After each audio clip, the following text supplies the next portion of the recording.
Next thing I want to talk about are armholes. There's generally two sort of classes of armholes. There's a low-cut armhole and the high-cut armhole. The low-cut armhole has been the most predominant over the last several years, but the high-cut armhole is becoming very popular as suit silhouettes become slimmer. The low-cut armhole generally feels more comfortable to men, but it restricts movement because if you move your arms up, the suit will come with you because it's joined so low. The armhole is joined so low on the body.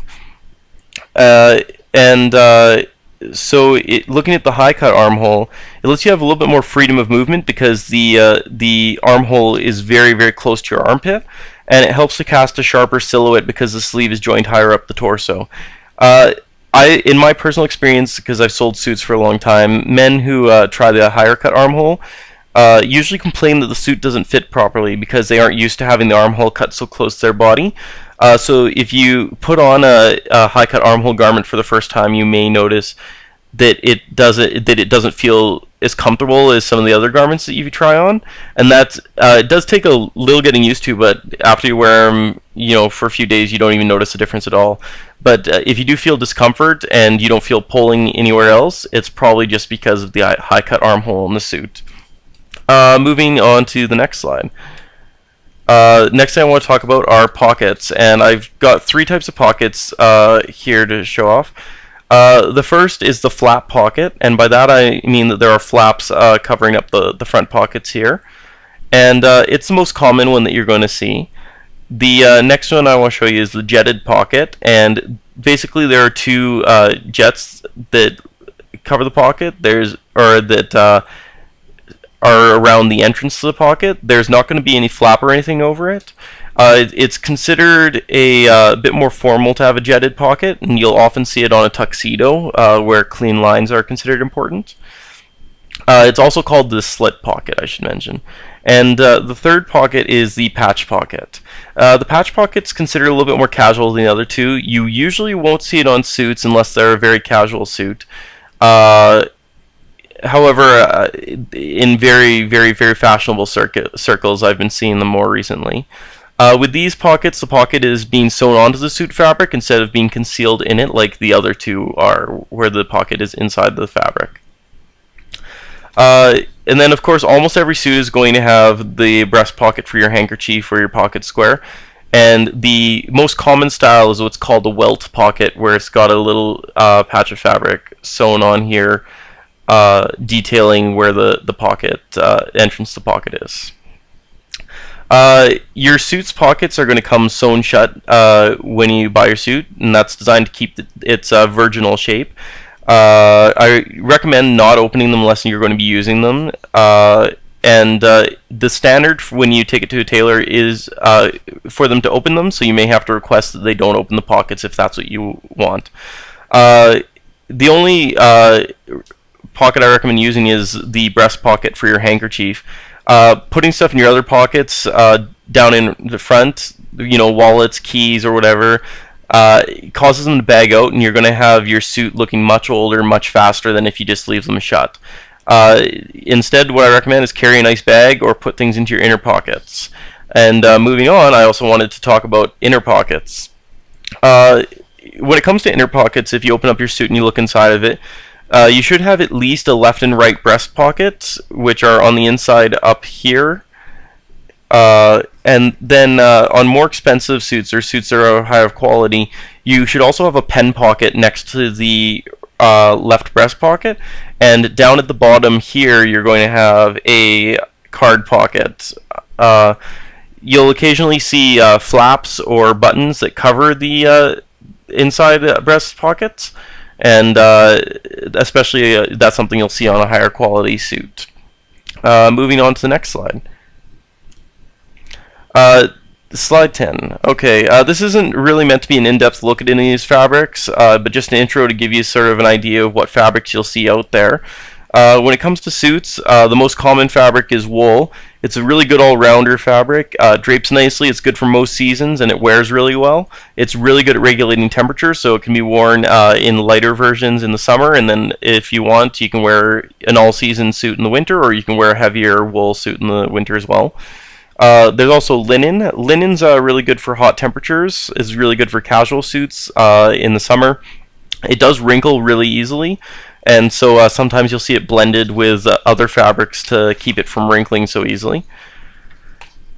Cotton is a really good fabric for hot temperatures, also good for casual suits, very similar in linen in that respect. It also tends to wrinkle easily. Usually you see 100% cotton suits. I don't see them blended very often, but it's an excellent fabric for your casual suit. Next you have seersucker. Seersucker is a cotton fabric that's usually striped with a pucker appearance. It's commonly associated with country clubs and gentry of the southern United States. It's good for hot summer temperatures, and I'm going to talk a little bit more about seersucker in my next episode. Next one is polyester. Polyester is commonly associated with, frankly, cheap suits, and it can be blended with wool for manufacturers that are trying to give their suits a little bit more prestige. However, I should mention it has recently appeared in the higher-end Armani suits, but in a different weave that manages to skirt lots of the issues that people have had with polyester suits at the lower price point. Polyester doesn't wrinkle easily. It feels pretty heavy, and it doesn't breathe very well, which is a big problem when you're wearing a suit because it creates a lot of issues with sweating.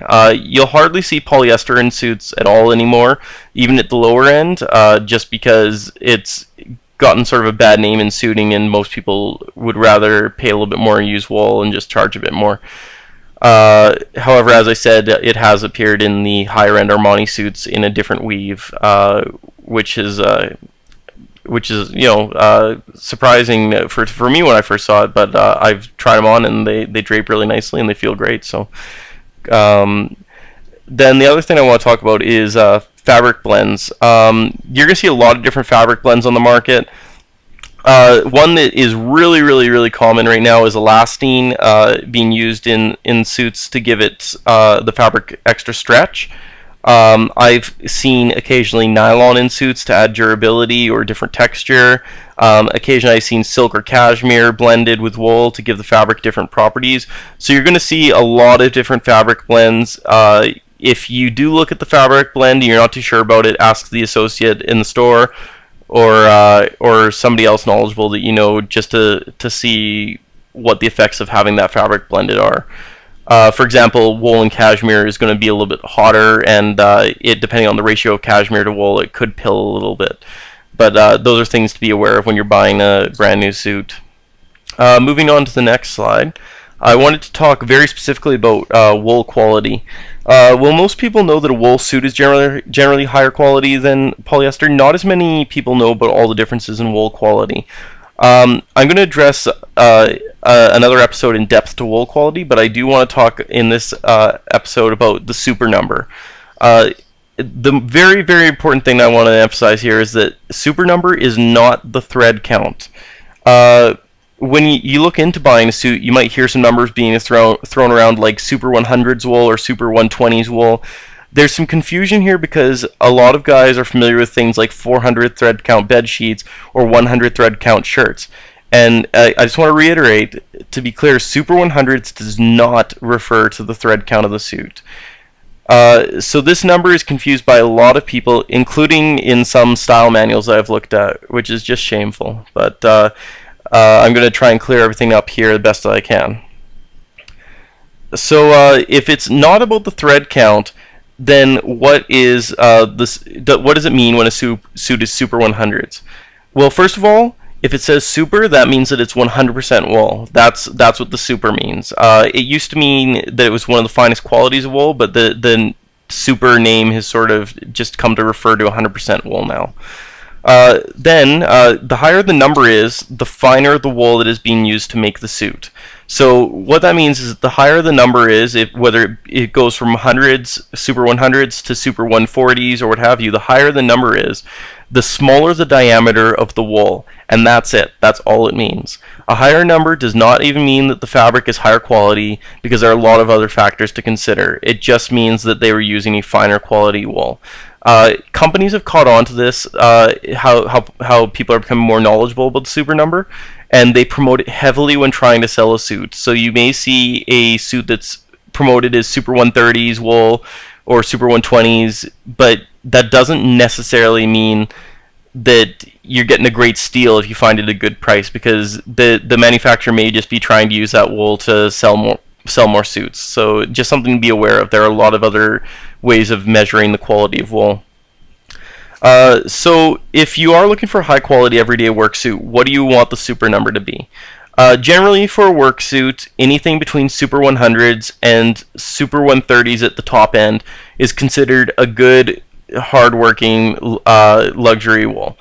If you're looking for something special, you can look for something more in the Super 150s to Super 180s range, but I have to caution you that they do tend to wrinkle much more easily. One analogy that I've heard, and I want to repeat here, is that you can think of a Super 100s or a Super 120s or Super 130s sort of like a luxury sedan. It's something you can drive to work every single day. But once you get to Super 150s Plus, it's more like a Ferrari. It's very impressive. It's something fun to pull out on special occasions, but it's very temperamental, so you don't necessarily want to use it every day. That's really important because I've had a lot of clients that think that, you know, they've got the, they've got the money to spend. They want to buy a Super 150, Super 180s suit. And I always caution them, you shouldn't wear it every day because it's going to wrinkle a lot and it's very hard to take care of. So just something to be aware of. Moving on to the next slide.